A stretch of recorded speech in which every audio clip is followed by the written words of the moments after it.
my God. Oh my God.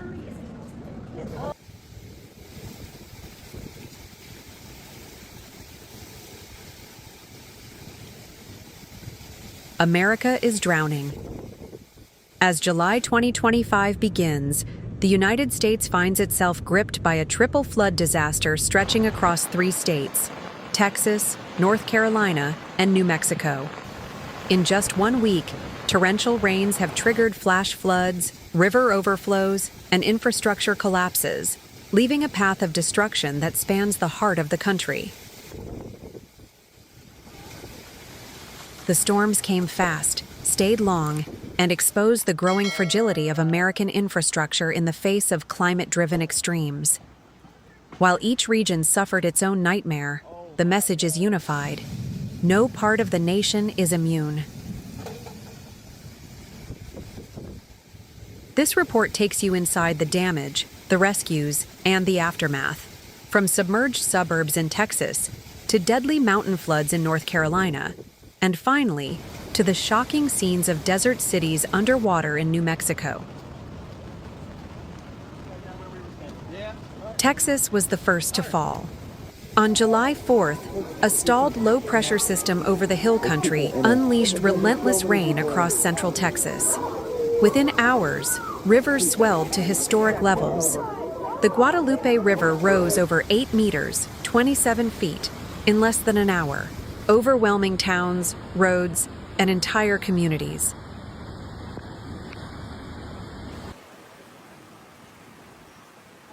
The epicenter was Kerr County, northwest of San Antonio, where walls of water ripped through campsites and neighborhoods without warning.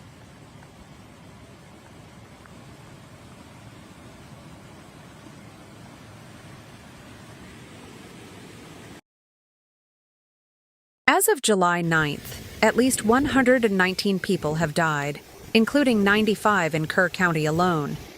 Several others were killed in surrounding counties: Kendall, Burnett, Travis, Williamson, and Tom Green.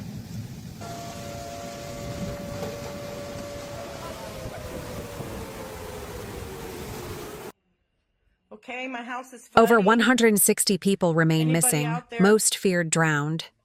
I had my dad on. Among the worst tragedies, Camp Mystic. This historic girls' summer camp along the Guadalupe was engulfed in the dead of night. 27 children and staff were killed.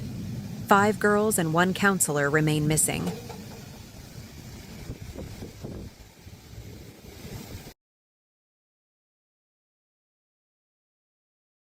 The camp's owner, 74-year-old Dick Eastland, died while trying to save campers.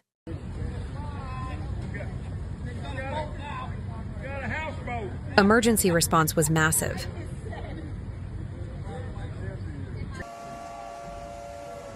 More than 2,100 rescue personnel were deployed. Boats, helicopters, and canine teams combed flood zones. Some victims were found in trees, others miles downstream, trapped under debris. Bridges crumbled, roads vanished. Power outages affected over 190,000 customers. Cell towers went down. Sections of Interstate 10 and US 87 became impassable for days. Damage is estimated between $18 and $22 billion, making this the costliest inland flood in Texas history. Thousands of homes were destroyed. Entire towns remain inaccessible. Local economies have been shattered. Governor Greg Abbott declared emergencies in over 30 counties. President Trump signed a federal disaster order. FEMA and the Texas National Guard are now coordinating rescue and recovery. And it's not over.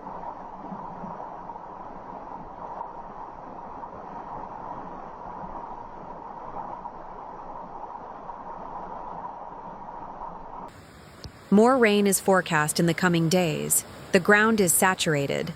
Rivers remain high.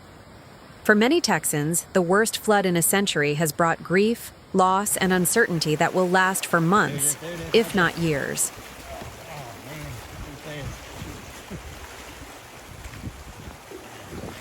The event is now being labeled a once-in-a-century flood, the worst in the San Antonio region since the catastrophic flood of 1921.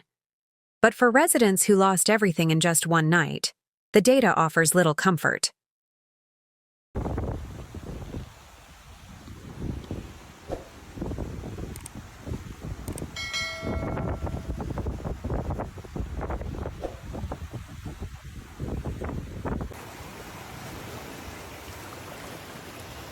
While Texas was still underwater, another crisis was unfolding in the Appalachian region of western North Carolina. On July 6th, a plume of tropical moisture from the Atlantic clashed with a stalled frontal boundary, triggering back-to-back thunderstorms that hovered over the mountains for hours.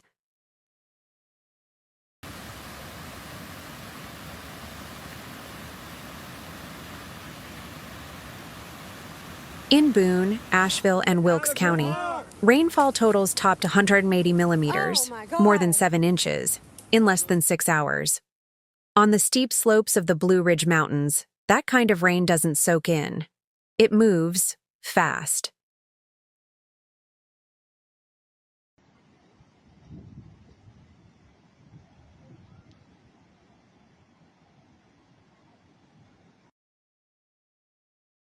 Flash floods came roaring down the valleys, sweeping away mobile homes, tearing through back roads, and flipping cars like toys. Water levels surged so quickly that many residents had no time to react.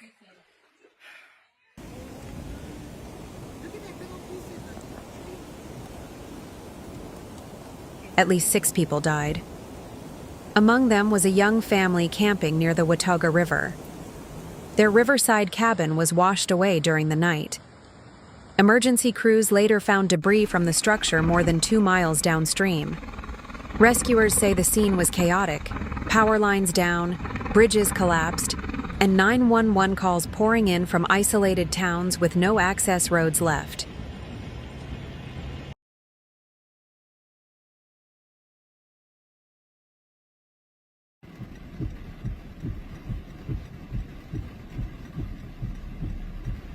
"50 bridges were damaged or completely destroyed across the western counties. In some towns, every major road in and out was cut off by either floodwaters or landslides. Helicopters were dispatched from Charlotte and Greensboro to drop food, water, and fuel to trapped communities.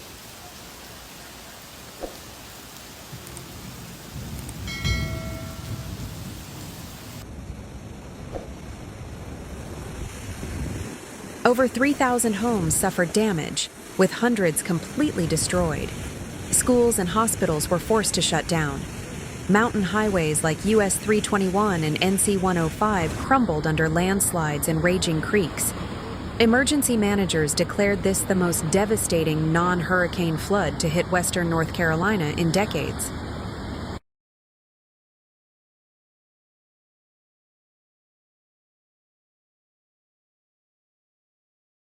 The full cost of the damage remains unknown, but initial projections range between $500 and $800 million.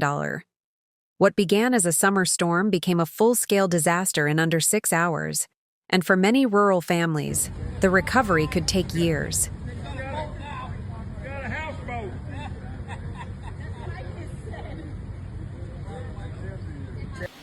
Perhaps the most surprising chapter in this chain of disasters unfolded in New Mexico, a state more associated with dust and drought than floods. But on July 7th, an unusually moist monsoon system stalled over the state's southern half, producing a sustained downpour that overwhelmed every expectation.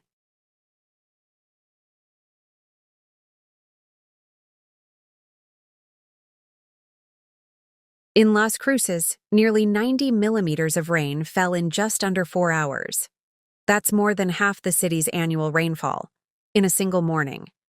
The desert floor, hardened by months of drought, could not absorb any of it. Dry riverbeds, known as arroyos, turned into raging torrents. Brown, debris-choked water flooded the streets. Neighborhoods disappeared beneath flash floods moving with terrifying speed. Intersections became impassable. Basements and first floors filled with mud. Emergency sirens wailed across Doña Ana County.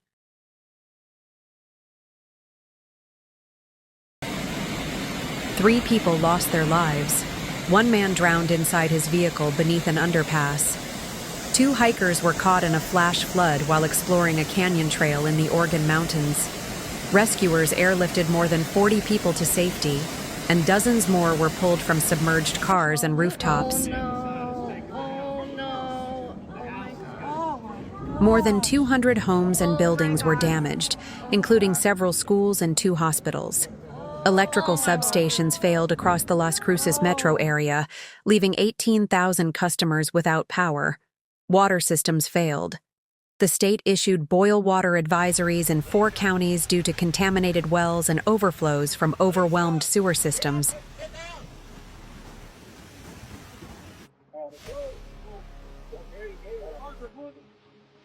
The state government has now acknowledged that its infrastructure was not built for these kinds of events. Many communities lacked modern storm drains, flood barriers, or real-time warning systems. In some towns, floodwater reached homes before any alerts were issued.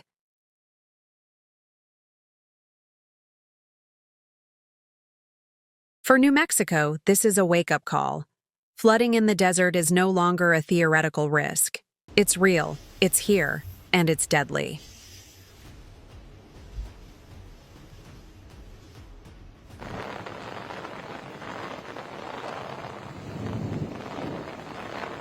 Three different states, 3 different landscapes.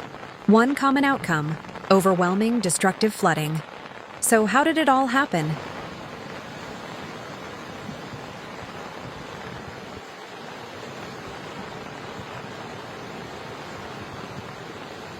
Climate scientists point to a convergence of extreme weather factors. The Gulf of Mexico and Atlantic Ocean are experiencing record-high temperatures, fueling storms with more moisture than ever. At the same time, the jet stream, the atmospheric engine that usually pushes weather systems along, has weakened and stalled, allowing storms to linger over the same areas for hours or days.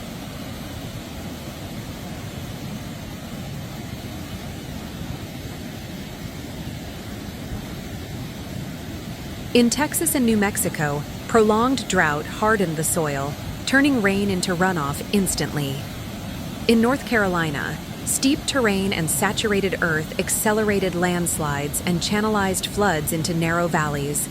Across all 3 states, outdated infrastructure, urban sprawl, and population growth added to the chaos.